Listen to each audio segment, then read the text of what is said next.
Good morning, folks. It's Friday, and I just wanted to show you what I did was I bought sweet onions about 2 weeks ago, and as you can see, I've planted them in my raised bed.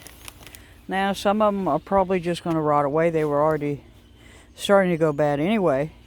But if you get the organic sweet onions or anything organic, and you don't use it all, you can put it in a bed and maybe it'll grow, maybe it won't. I will tell you, as you can see, I have already, it looked like this, right? So I have already turned the bed. What I mean by that is I've taken my little fork here and I've gone through and just pulled all the weeds out, right?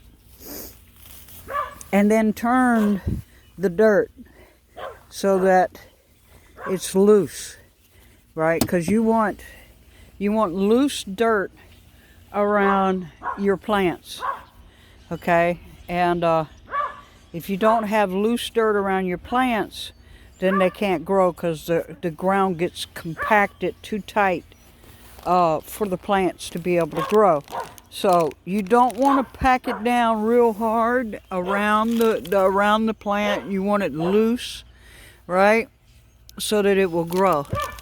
Now, I have these two beds are pure compost from the chickens, and I have a big pile in the back over there, in the back corner over there, that I use, and it just, it's got all kinds of weeds and stuff in it. So when I'm not keeping the weeding up, like here, I tend to get a lot of weeds growing up, like around here, see?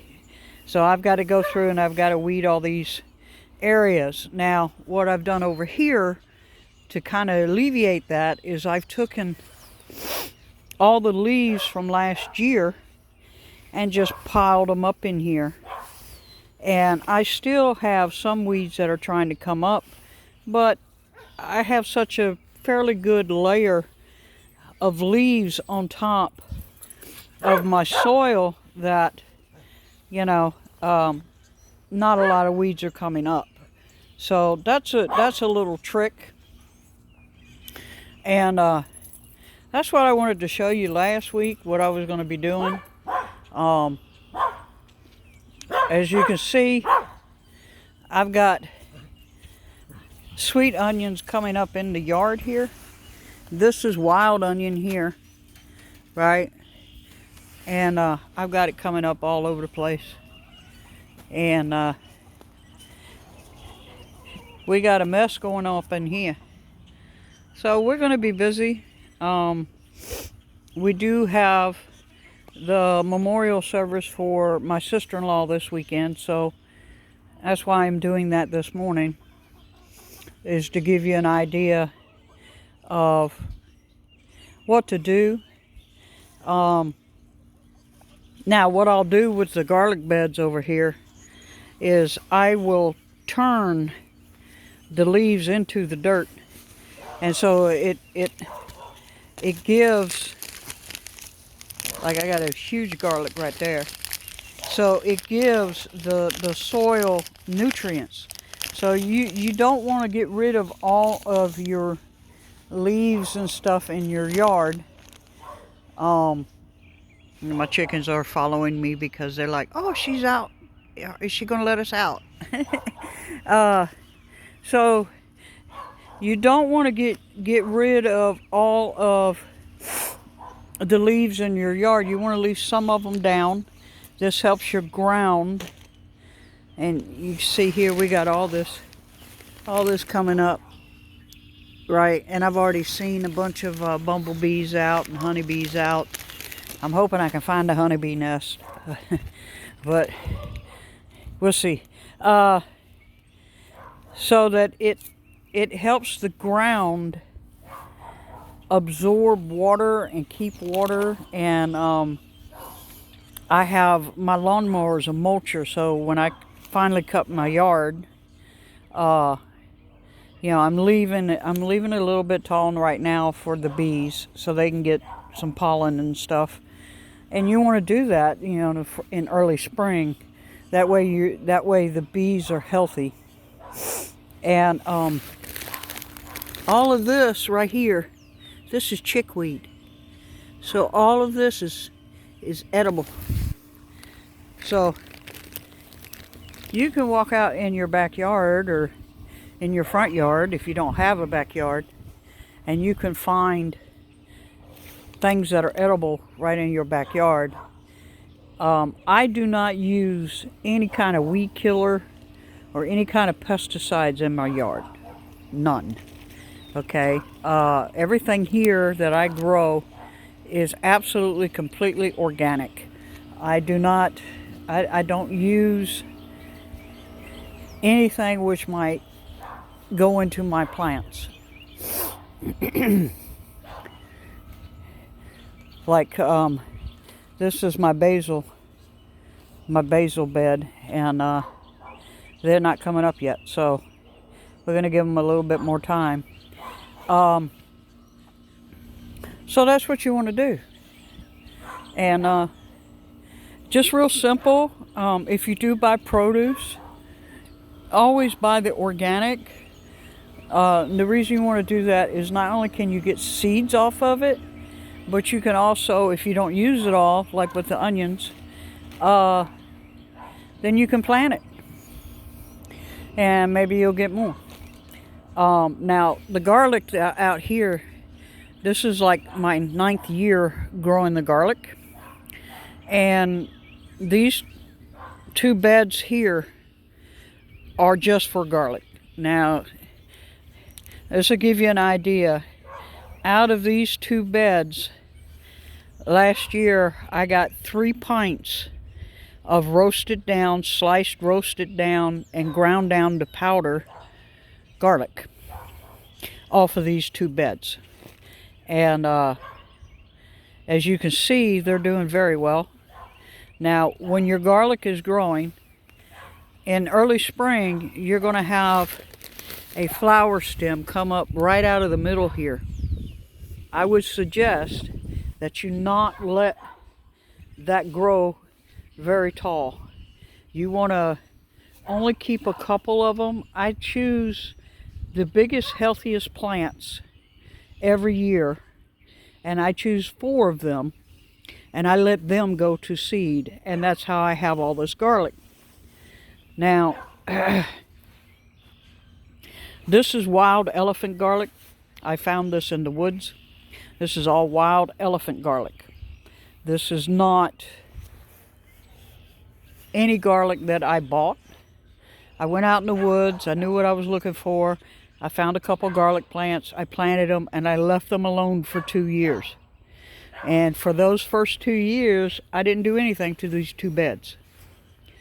And now, every fall, I come out here and I get about, in the garlic bulbs alone, I get about 3 to 5 gallons just off of these 2 beds. Like I said, last year I got 3 pints of roasted down and ground down garlic powder.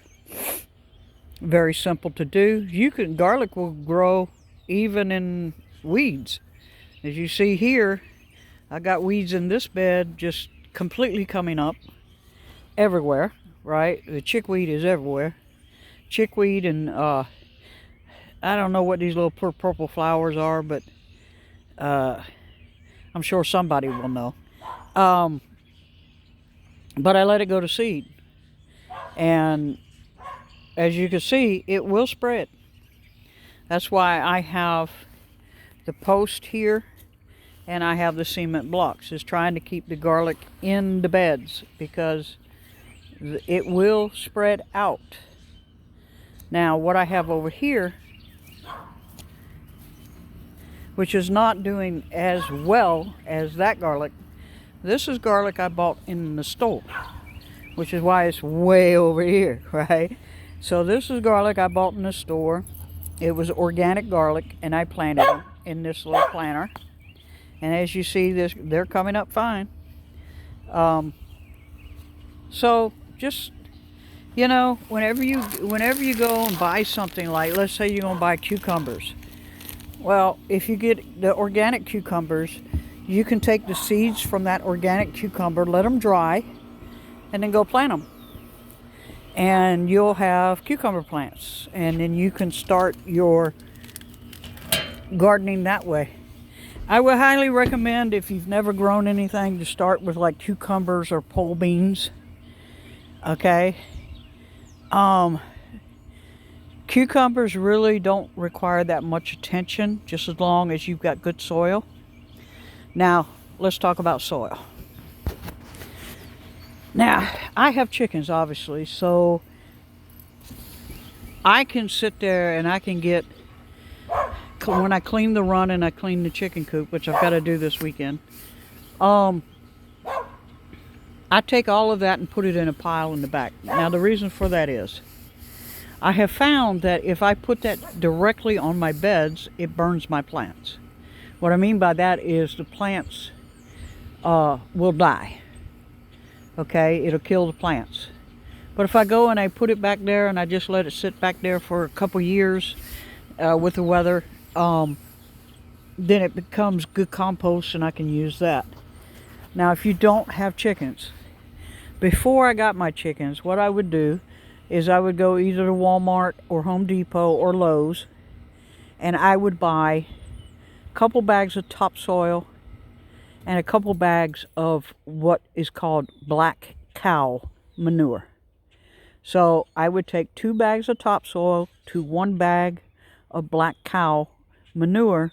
I would mix all that up, okay, and in a wheelbarrow, because I have a wheelbarrow. I would mix all that up in the wheelbarrow, and then I would use that on my beds. Now, I do get, it's called JOBES, vegetable and garden fertilizer. I do use that every other year. I don't use it every year, because if you put too much fertilizer, then you have an issue with your plants need a specific acidity level. They need a specific, phosphorus level, calcium level. So you need that. So I use that every other year and turn that, like I just did over here in the bed that I just showed you.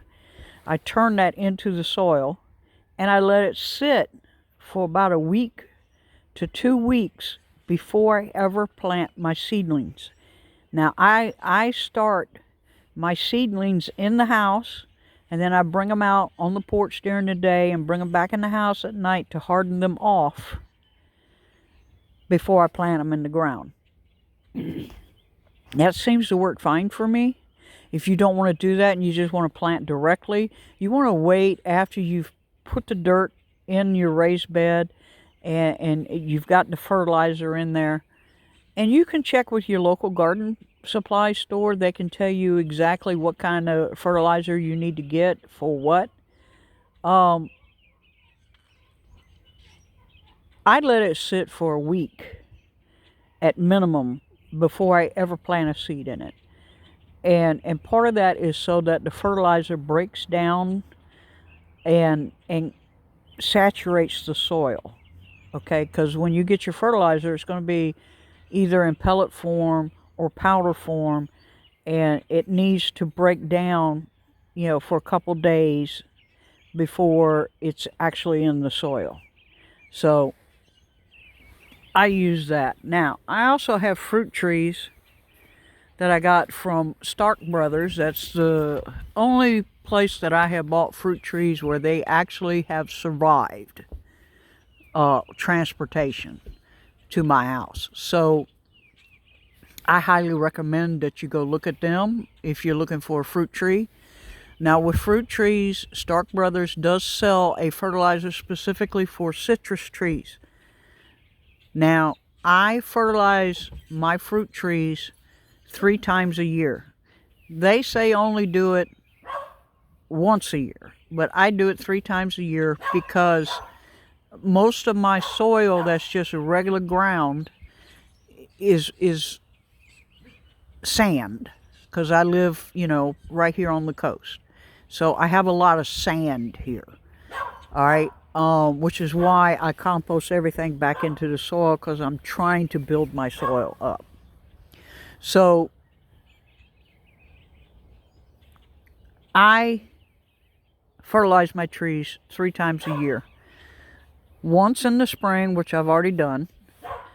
Once in the middle of summer, when the weather is extremely hot and it's just starting to put off fruit.